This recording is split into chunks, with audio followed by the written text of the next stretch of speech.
দেখেন ভাই দেখেন, সে একদম ওপেনে আল্লাহ তাআলার সাথে শিরিক করতেছে। সে মাজারে গিয়ে সিজদা দিতেছে। এটা কি ঠিক? কেউ ওনারে বাধাও দিতেছে না। আসলে আমাদের মেন্টালিটিটা কবে ঠিক হবে এটা আমি বুঝি না।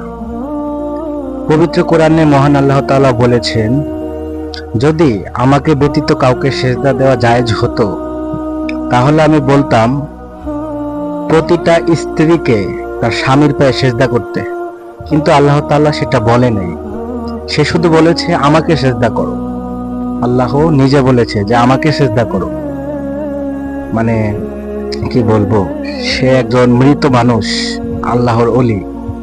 তবে তাদের জন্য ইসলামটা ধ্বংস হচ্ছে। তবে আমাদের মেন্টালিটিটা আমাদের আগে ঠিক করা লাগবে, বুঝছেন? সে যে ওপেনে সেজদা দিতেছে,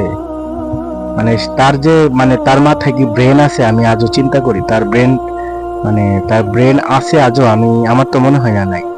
কারণ ব্রেন থাকলে তো সে এরকম কাজ করতে পারে না। আল্লাহ ব্যতীত কাউকে সেজদা দিলে সেটা ডাইরেক্ট শিরক হয়ে যায়।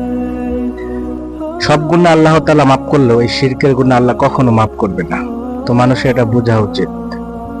তবুও মহান আল্লাহ তাআলা আরেকটা কথা বলেছে কোরআনে, যে পাপকে ঘৃণা করো, পাপীকে নয়। তো সে যে পাপ করতেছে তার পাপকে আমরা ঘৃণা করব, তাকে ঘৃণা করা যাবে না। তো সবাই দোয়া করি আল্লাহ তাকে হেদায়েত দান করুক।